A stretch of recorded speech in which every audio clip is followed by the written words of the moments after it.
So in the previous lesson, you learned about the quantum mechanical model of the atom, which basically introduces the idea of electron orbitals. And orbitals are basically the regions of space where there's a high probability of finding an electron. And these electron orbitals can be described by four quantum numbers: principal quantum number, angular momentum quantum number, magnetic quantum number, and electron spin quantum number. So in this chapter, you're going to learn about the periodic properties of the elements. So this is essentially a continuation of quantum mechanics. We're going to use quantum mechanics, or the quantum mechanical model of the atom, to explain these properties that the elements have. So let's begin this chapter by looking at the scientists who contributed to the arrangement of the periodic table. So the first one is J.W. Dobereiner, or Johann Wolfgang Dobereiner. So what he did is basically arrange the elements by grouping them into what they call triads. Group of three elements with the same properties. So for example, we have lithium, sodium, and potassium. All these three elements form a triad. So what does that exactly mean? When you look at a periodic table, lithium, sodium, potassium are all in the same group, group 1, right? And when you look at their atomic masses, for example, lithium has an atomic mass of about 7 grams per mole, sodium is about 23 grams per mole, and potassium is about 39 grams per mole. So when you add the atomic mass of potassium and lithium, okay, 39 plus 7, and then you divide that by 2, what you get is roughly the atomic mass of sodium, which is the element in between lithium and potassium. And you can do the same thing for calcium, strontium, and barium. So they form a triad because when you add the atomic mass of calcium and barium, and then you divide that by 2, you get the atomic mass of strontium. And there are other elements in the periodic table that also form a triad. And the next scientist on the list here is John Newlands. John Newlands arranged the elements into octaves, in which the properties of every eighth element were similar. And the next one here is Dmitry Mendeleev, which you've already heard in the previous chapters. So what he did is basically arrange the elements based on increasing atomic mass, where the mass increases from left to right, and elements with the same properties fall within the same column, right? And he called this the periodic law. And then it turns out that it's actually a lot better to arrange the elements in the periodic table in terms of increasing number of protons, right? Increasing effective nuclear charge. So that's basically what Henry Moseley suggested. And at that time, there weren't a lot of elements that were discovered yet. And so when Mendeleev rearranged it in terms of increasing atomic mass instead of atomic number, they were able to discover those elements and actually make predictions of their physical and chemical properties. And so Henry Moseley suggested that it's a lot more accurate to arrange the elements in the periodic table in terms of increasing number of protons, which is basically the atomic number. So this guy right here is Dmitry Mendeleev. As you can see, he looks like he just graduated, and he's reading a textbook, and he's staring at 2 more textbooks because he's so excited to read more about chemistry. So even though these scientists made a lot of contributions to the arrangement of the periodic table, they actually couldn't explain what they just observed, right? They didn't have any sort of explanation why the noble gases are so stable, whereas the alkali metals are so unstable, very reactive. The reason why is because this was pre-quantum mechanics. This was before quantum mechanics. This was in the 1800s, mid-1800s. Quantum mechanics wasn't born until the 1900s. So one of the main questions that a lot of the scientists had regarding electrons and atoms was that how are the electrons distributed within an atom? In other words, how do the electrons occupy the orbitals? And so now we're getting into the topic regarding electron configurations. And by definition, electron configuration is basically a concept that shows you the specific orbitals that electrons occupy for an atom.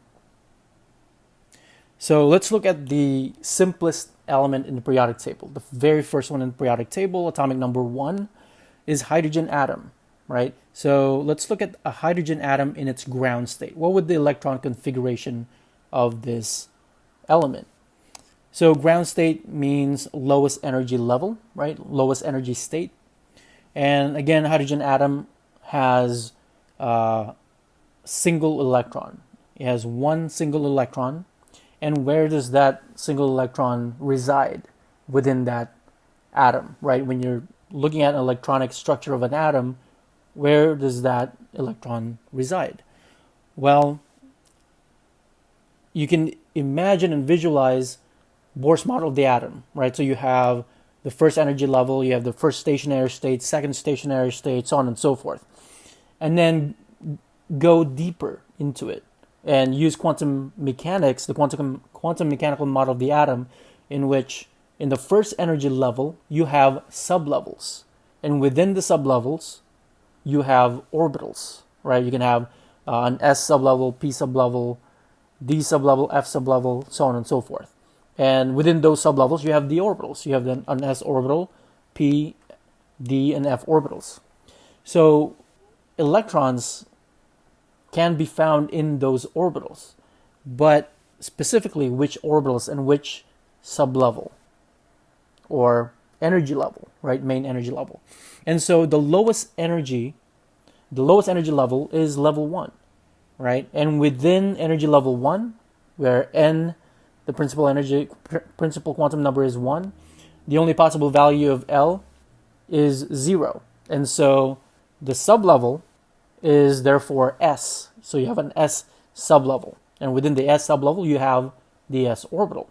So in this case, the hydrogen, which contains one electron, has this electron configuration. So you have a 1s and a superscript, which basically indicates the number of electrons.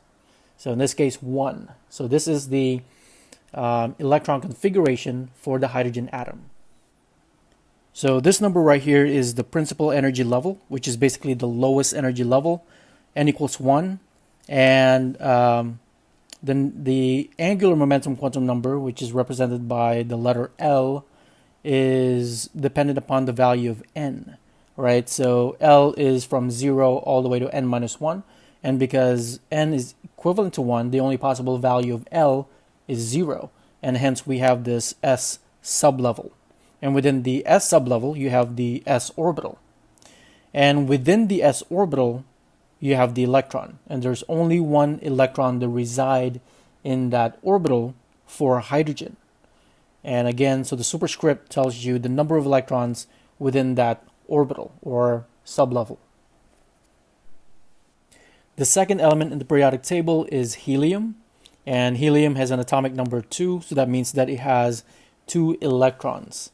And those 2 electrons reside in the 1s sublevel. So energy level 1 and S sublevel, and within the S sublevel you have the S orbital. And remember that each orbital can only hold a maximum of 2 electrons. And so an S orbital or an S sublevel can only hold a maximum of 2 electrons. So that's 1s2.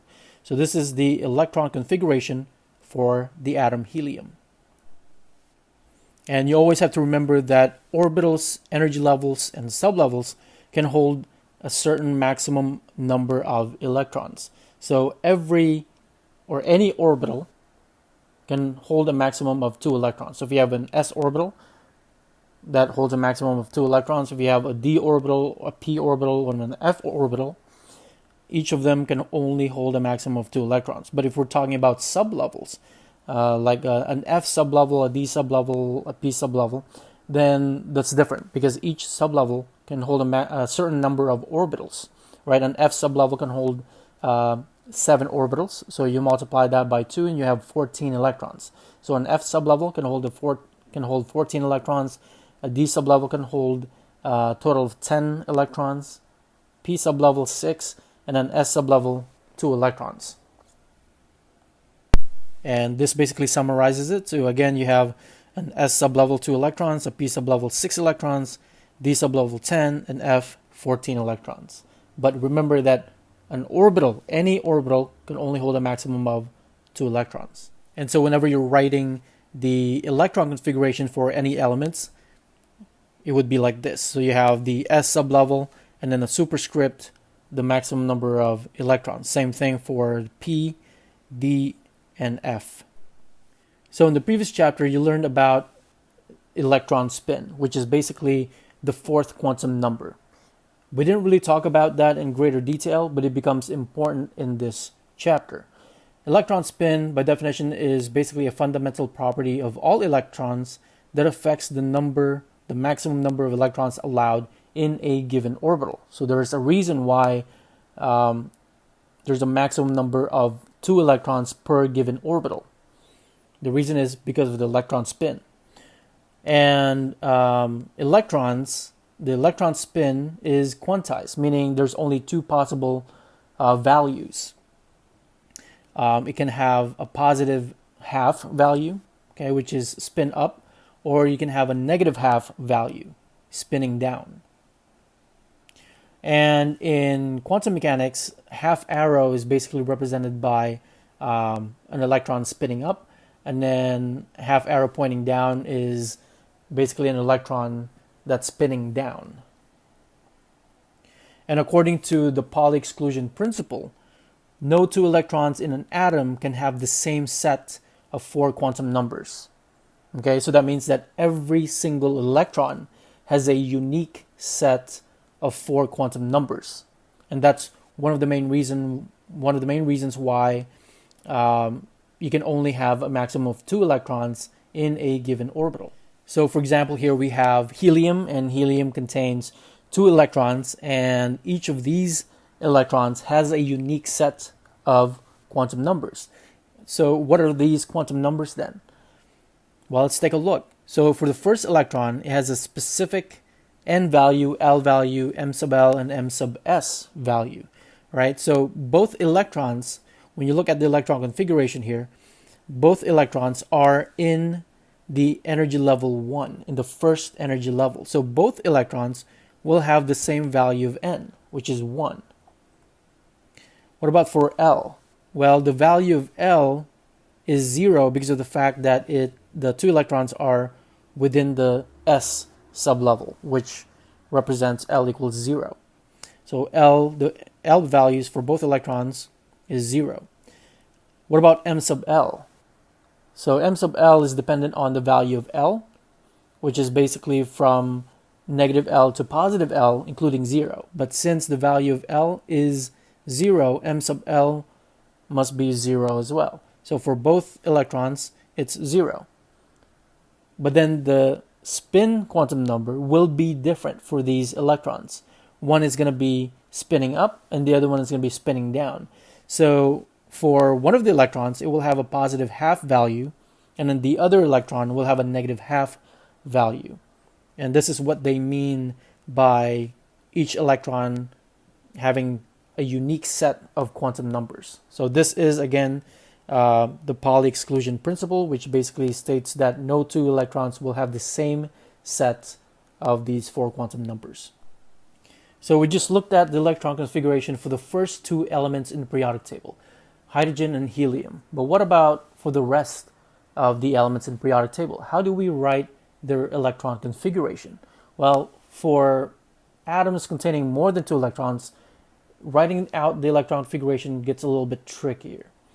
And the reason why is because now we have other orbitals, right? We have other energy levels that need to be occupied by these electrons. And so let's take a look at the step-by-step here and see how we can write the electron configuration for larger elements.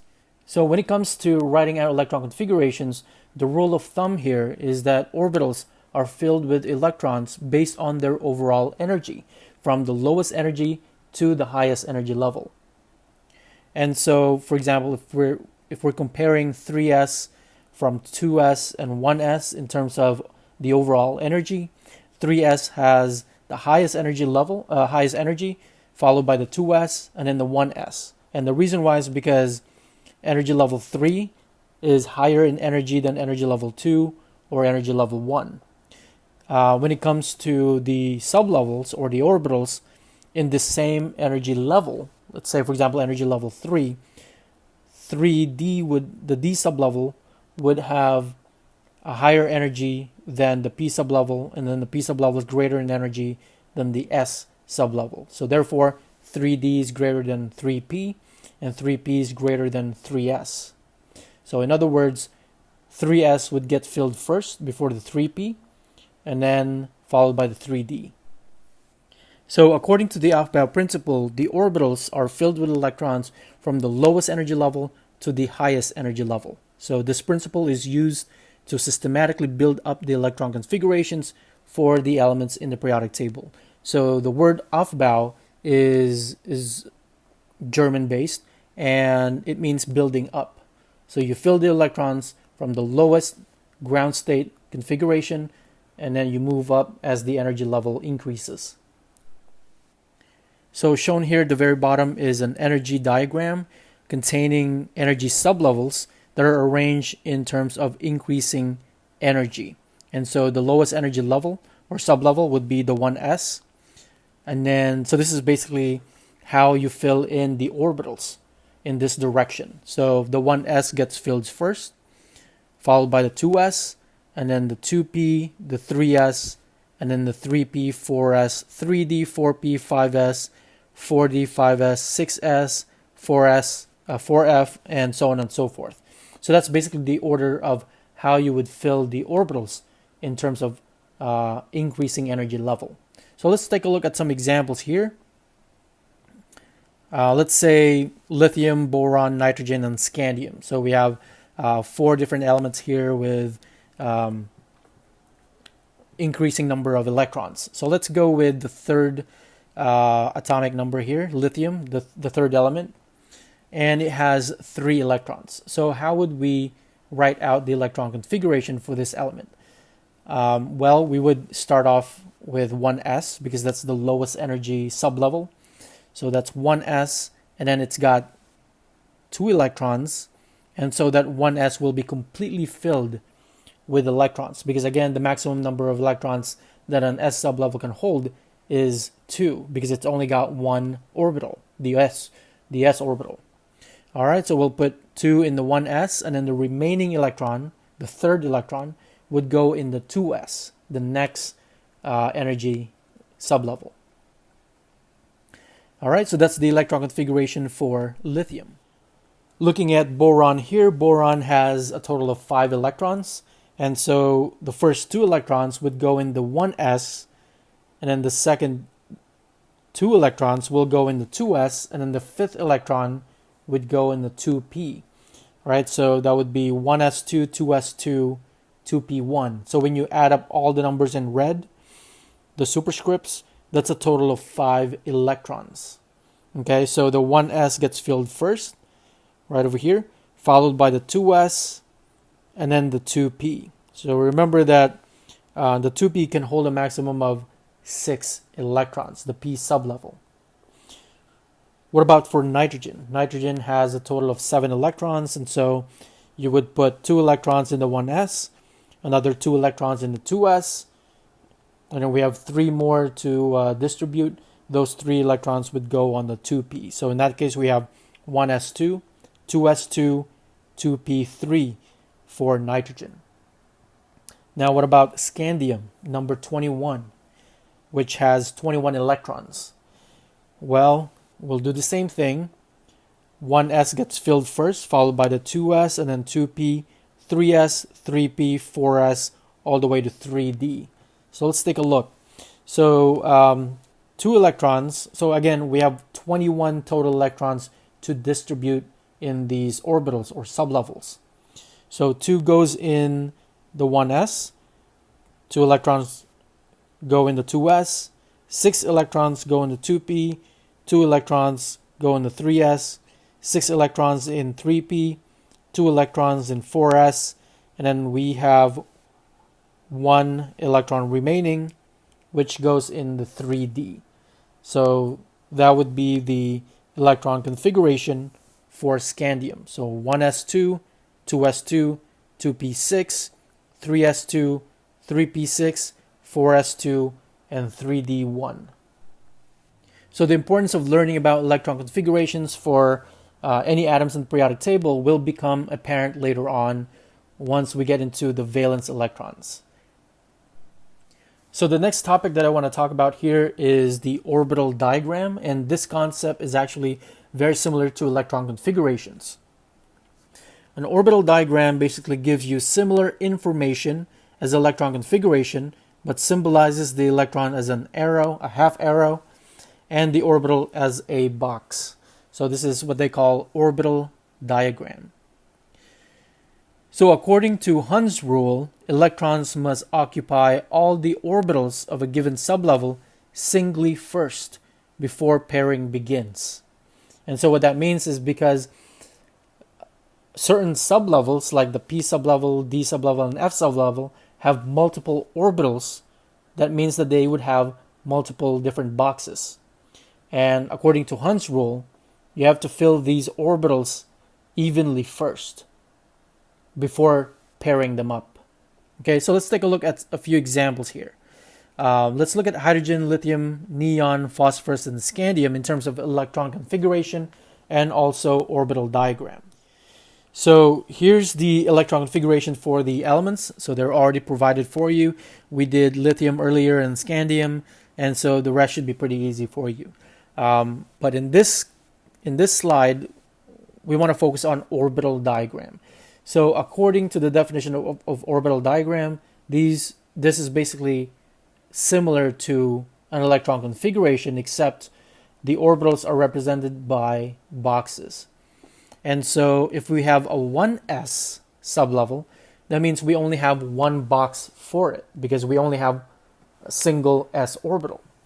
So that contains one electron in that single box. Okay, so this is basically the orbital diagram of hydrogen. Now let's look at lithium. So lithium has 1s and 2s sublevels. And so that means that we have a total of 2 boxes, one for each sublevel. So there's one for 1s and there's another one for 2s. And 2 electrons would go in the 1s and a single electron in the 2s. And notice the spin of the electrons in the same box. So you have one electron that's spinning up and the other electron spinning down. And the reason is because of the Pauli exclusion principle. You can only have each electron has a unique set of quantum numbers. What about for neon? Neon has a total of 10 electrons, and as you can see here, we have a 1s, a 2s, and a 2p. So the 1s and the 2s, they would have the same number of boxes, right? So they have one box because it's an s sublevel. A p sublevel can have 3 orbitals, and so in that case, it would have 3 boxes. If you have a d sublevel, you would have 5 d orbitals, which means 5 boxes, and then f sublevel contains 7 boxes. All right, so let's look at neon real quick. 2 electrons would go in the 1s, okay, spinning up and spinning down, and then 2s2, 2 electrons in the 2s, one going up and one going down, and then a total of 6 electrons in the 2p. So remember that a p sublevel can hold a maximum of 6 electrons. So that means that all these 3 boxes will be completely filled with electrons, as shown here. So whenever you're drawing in the electrons, make sure you do it singly first before pairing begins. So you would distribute the electrons evenly among the 3 boxes and then start pairing them up. Okay, so this is the orbital diagram for the element neon. Now let's look at phosphorus here with 15 electrons.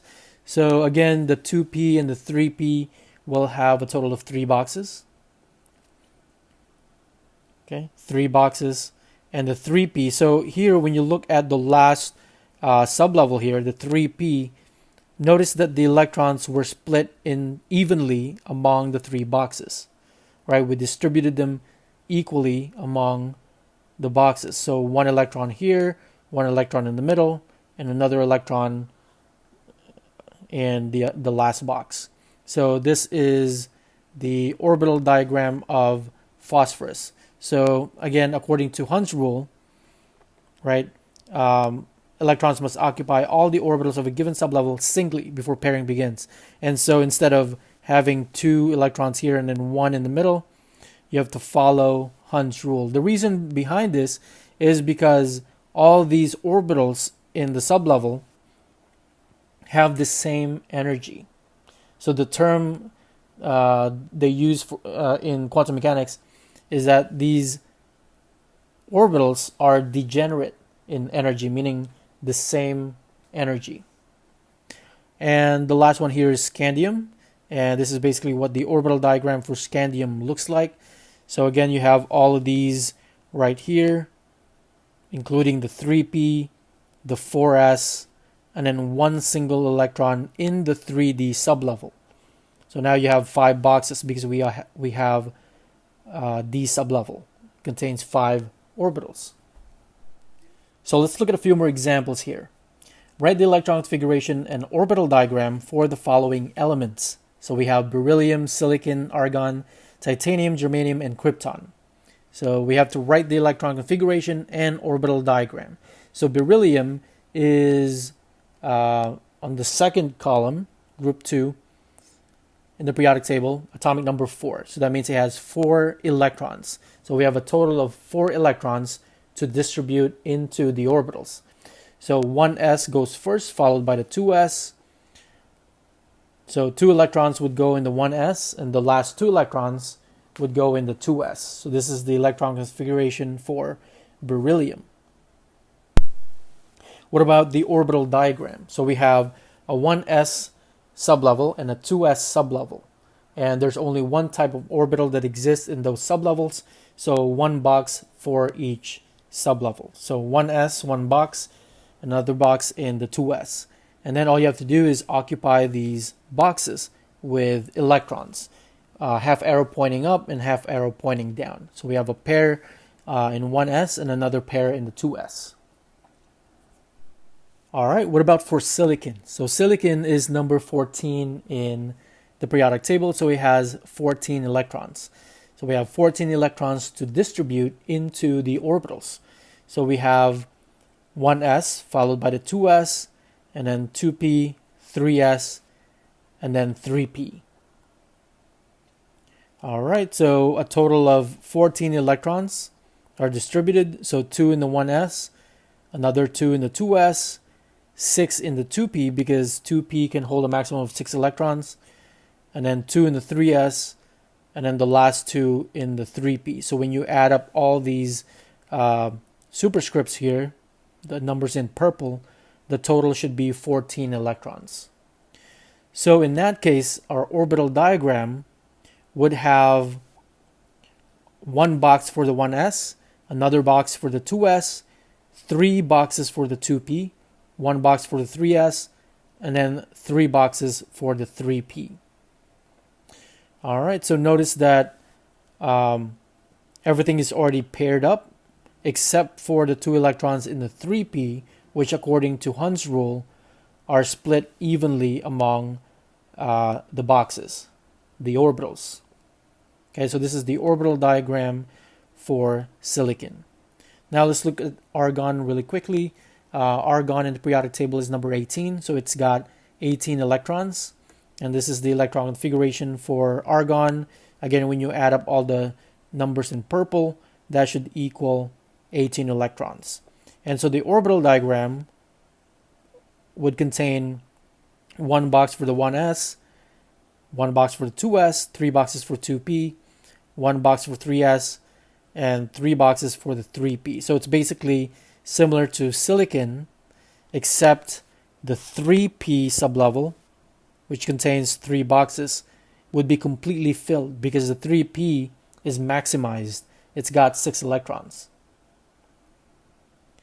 All right, if you want to do titanium, if you want to try titanium, germanium, krypton on your own, you can pause this video and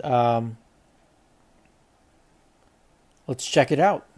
So titanium in the periodic table has the atomic number 22. So it's got 22 electrons. And so the electron configuration would be 1s, 1s2, 2s2, 2p6, 3s2, 3p6, 4s2, and then we're accessing the 3d. That would be 3d2. And so when you add up all the superscripts, that should add up to 22 electrons. All right, for the orbital diagram, it basically looks similar to this, right? All the way to 3p, so 3p6, plus 1 box for the 4s, and then 5 boxes for the 3d. So it looks something like this. You have 1 box for the 4s, and then 5 boxes for the 3d with the 2 electrons evenly distributed among the 5 boxes. So again, it doesn't matter whether this electron is on the 2nd box or on the 5th box. It doesn't matter. What about for germanium? Germanium is number 32 in the periodic table, so it has 32 electrons. And so the electron configuration would be 1s2, 2s2, 2p6, 3s2, 3p6, 4s2, and 3d10, and then 2 more electrons, 4p2. So that would be the electron configuration for germanium. So that means that the orbital diagram would be sort of similar to titanium, right? Except the 3D will be completely filled with 10 electrons, as you can see here. So 3D 10, and then 3 boxes for the 4p with 2 electrons occupying the first 2 boxes. All right, so that would be the orbital diagram for germanium. And finally, we have krypton, which is element number 36. So it has 36 electrons.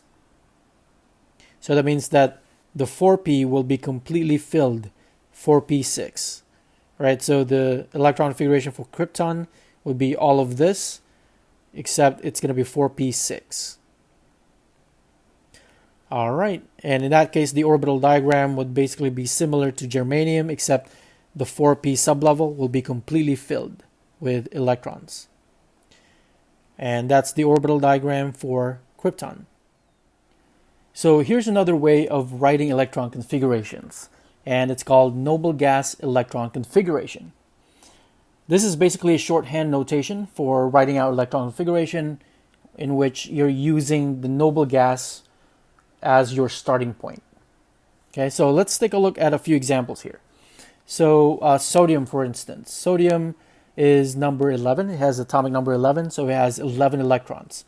So when you write the normal electron configuration in the ground state, it would be 1s2, 2s2, 2p6, and 3s1, right, for a total of 11 electrons.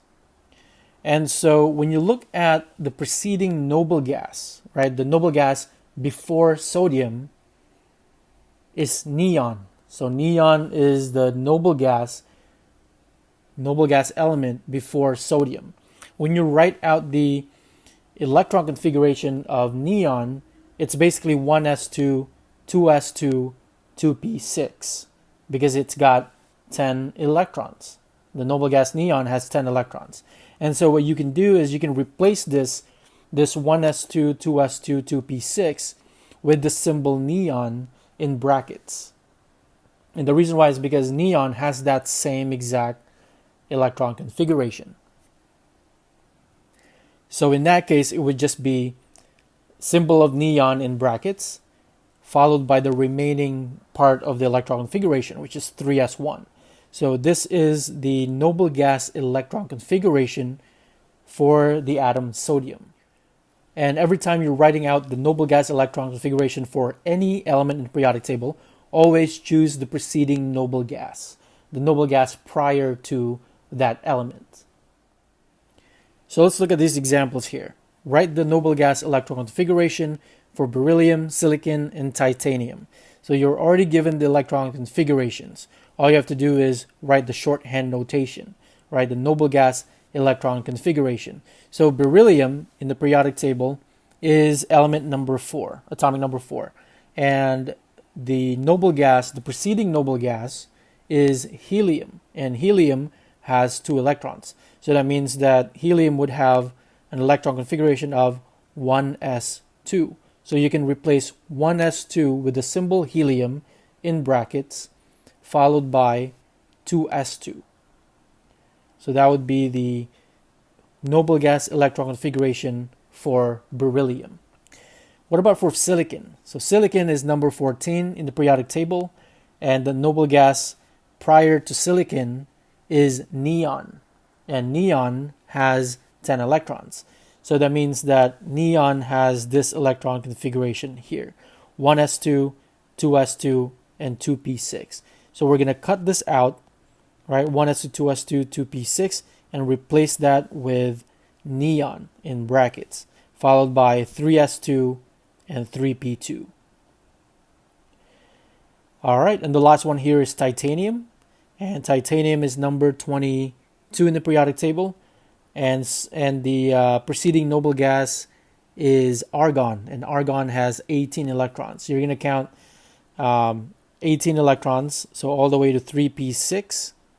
So we're going to replace all of this with the symbol argon in brackets, followed by 4s2 and 3d2. So that's going to be the noble gas electron configuration for titanium.